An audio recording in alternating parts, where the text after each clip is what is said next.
John said she takes those finger picks off before they go to bed. That was in her mental vows. Then I'd always take my finger picks off before we got in the bed. So I don't know, that'd be great for scratching one's back. You know, You're a weirdo, Mike. You're a real weirdo. Only you would think of that scratching I'll one's get you a back. set of picks to take home with you. Okay? Good, I'd love to have my back scratched. No, this poem is called... Did you start it? Now I know what Johnny goes through. I bet on the wedding night she brought the guitar along and went, now let's do this poem first.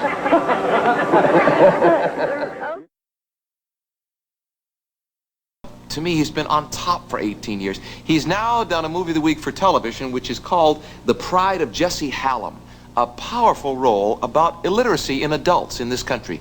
And he's here to talk about it today. I'm so glad he's here. Would you welcome the one and only Johnny Cash? If I seem overly excited about you being here, it's because I really am. I've admired you for so long. Thank you. I would love to wear black like you do instead of the boring white that I usually wear. All right. When did the black start? Let me ask you that first of all. I think that started from the very beginning. Before I was even recording, my group and I, we were going to do some songs at a church in Memphis, and we didn't have any stage clothes or anything. I was trying to find a shirt that, would look like they belonged on three people on stage, and all we had was black. And I said, well, black would be better for church. So ever since then, black has kind of felt right. So when does church start? We'll start our service. For some reason, the black also is the bad guy, right? It's the outlaw.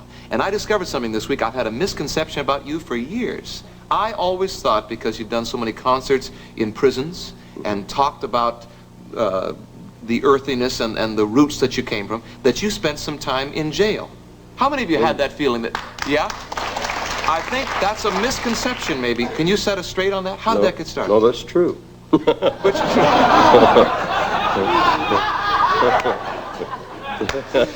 No, I thought you were going to say prison. I've never been committed to a prison. I've never been served time in prison.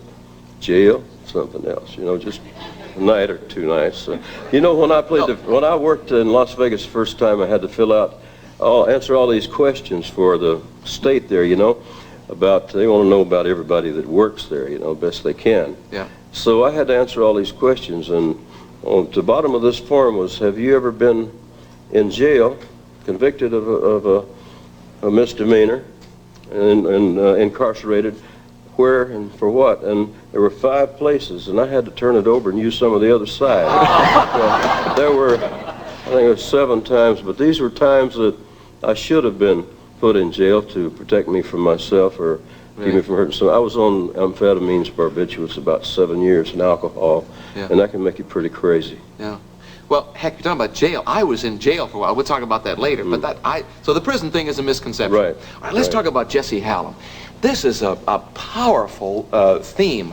Where did you find the script? Was it brought to you? It was written for me. The CBS planned this project for me, and it was written by a lady named Suzanne Klauser in Ohio. Is it a true story?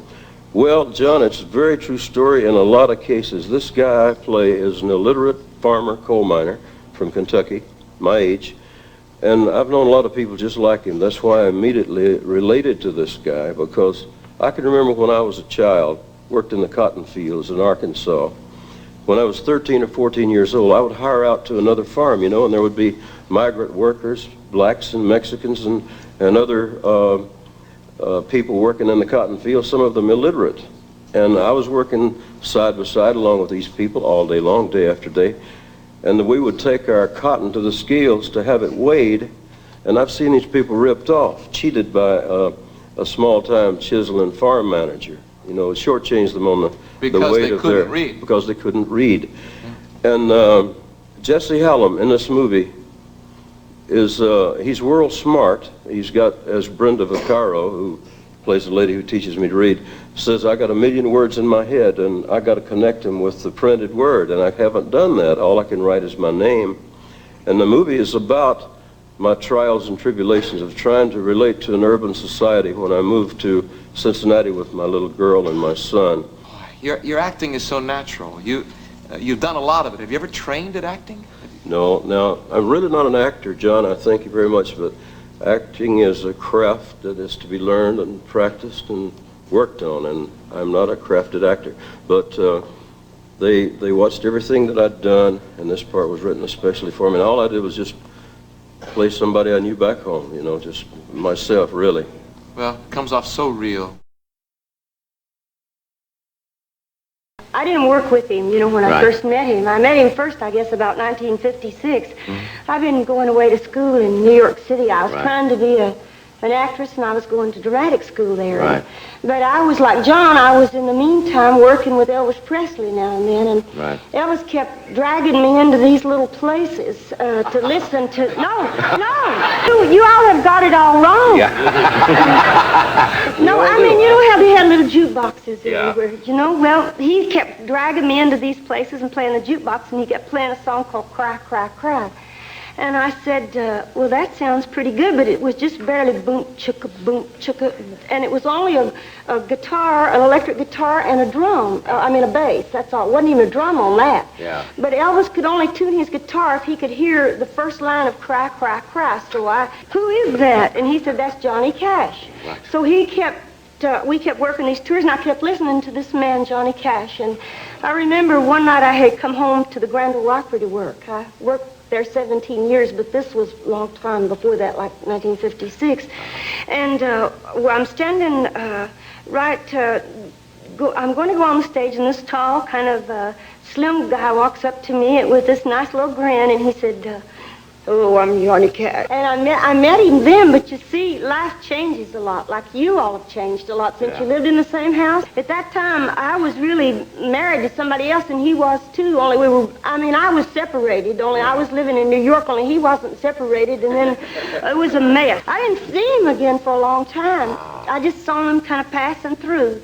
I don't know why we didn't work together. It was probably a lucky thing. But we didn't. He kept going his way, and I kept going my way. And I'd work show dates over here, and Johnny Cash would work show dates over here, but I always thought he was kind of nice, you know. At that time, I didn't really work with Johnny Cash until December 1961, and we did a show together in Dallas, Texas, and I had 2 little girls, and I was working about 10 days a month, and it was a very nice show that we had together. I enjoyed working with him, and I really was a fan of Johnny Cash's. And his manager, Saul Hallum at the time, and John talked about maybe speaking to me to see if I would work some of the shows with them starting in 1962. And so they bought the 10 days I had every month, and it saved me from trying to get my own 10 days every month, which was kind of hard. That's all I worked because I wanted to stay with my kids, you know. So I started working with Johnny Cash then in 1962, and we worked together for a long time. We fought a lot in the beginning because he wasn't quite the man that I married, the Johnny Cash that I started.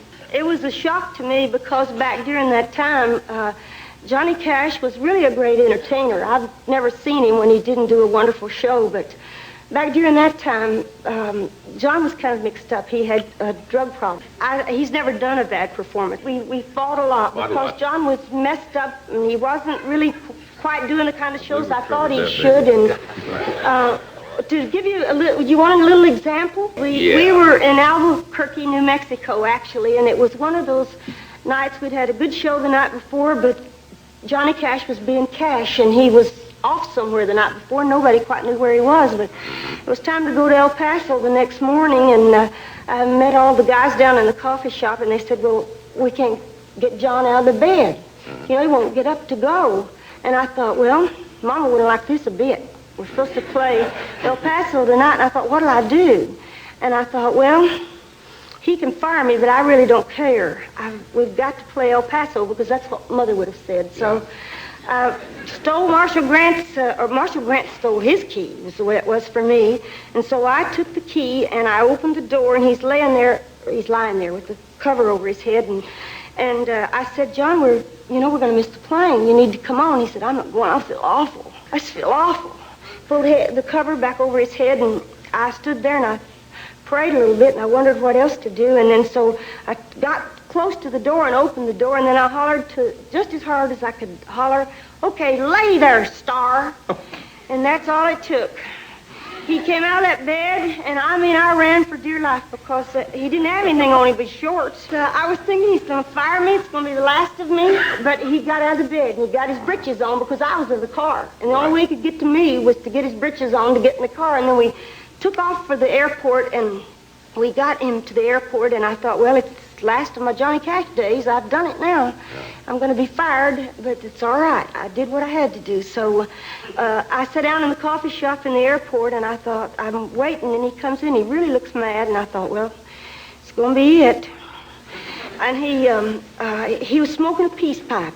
He had this peace pipe that he had found in the shop, this gift shop. So he handed me this peace pipe, and he said, peace. He made the show that night in El Paso. Yes, he did. But Johnny Cash straightened himself up, really, and he proposed to me on the stage in front of about 7,000 people in London, Ontario, Canada. And my mother was there, my sisters, and the Statler brothers, and they kept laughing at me, and I couldn't say anything. I didn't know what to say. And he just stood there and looked at me and grinned. Yeah. Until I said something. I said yes. I don't know that it's different from a lot of other music. I think a lot of other musics are borrowed from country music. What, do you think it's a main theme going throughout country and western music, a main message, or a type of thing they're trying to appeal to in the country and western songs that you do? Well, the themes of country music are much the same in other music. There's love, and love is the main theme of all music, of course. There's much more sadness in country music. I don't know what the real reason is. Maybe because because of the fact that it is from the grassroots and from the simple way of life, basically. I've learned to adapt very well to prosperity. I like it. I mean, I didn't mind the hard work on the farm all that much. Like Louise said, it's something that we had to do, and so we accepted it, that hard work was part of our life. Just 2 weeks ago, Louise, the guy came backstage to ask about the whole family. Said in 1935, in the winter of 1935, he was 17 years old, and he worked for a trucking company in Rising, Arkansas. Him and his daddy drove the truck that took us to Dice. In 1935, it was in the wintertime, and the 240-mile trip took about 2 days because a lot of the roads were muddy. I remember sleeping in that truck on this road right here going to Dice. I'm sure that if you've ever lived on a cotton patch or in a part of the country where times are hard, that you appreciate the good things when they do come much more. John and I talked so many times about the old saying, that line that says, steel is strong because it knew the hammer and why it heats. I was 14, I used to, when I'd go after water at a farmer's house, as the river crew progressed further, cutting the banks like they'd make 100 yards a day. Well, after a few days, I'd carry water from another farm farther on down the river. And sometimes I'd carry the water a quarter of a mile, sometimes a half a mile. And at noon, I used to go and turn on the car radios. Some of the workmen that were working on the river would leave their cars up there. I'd turn on the car radio and listen to the radio stations in Memphis, listen to the country music shows. Eddie Hill, Martin Chance, and all that. The Lincoln Brothers. Well, this old medicine man, when he found out I was going to Wounded Knee the next day, he said, I had a vision that you would write a song. Of course, maybe this is the reason I wrote it, but he said, I had a vision that you would write a song called Bigfoot about the Wounded Knee massacre, victory, tragedy. And maybe it's for that reason that I wrote it. But when I left that place that day, I was so impressed with the whole place. It was such a mystical air hung over the place that I just had to write it. Well, you had a pretty hard life. Yeah, in many ways. It was a pretty happy life, though, and it's been a very full life. Do you think that perhaps your background has influenced the way you sing? Yes, definitely. Because I sing about a lot of life as I knew it, and If I didn't know about it, I couldn't sing about it.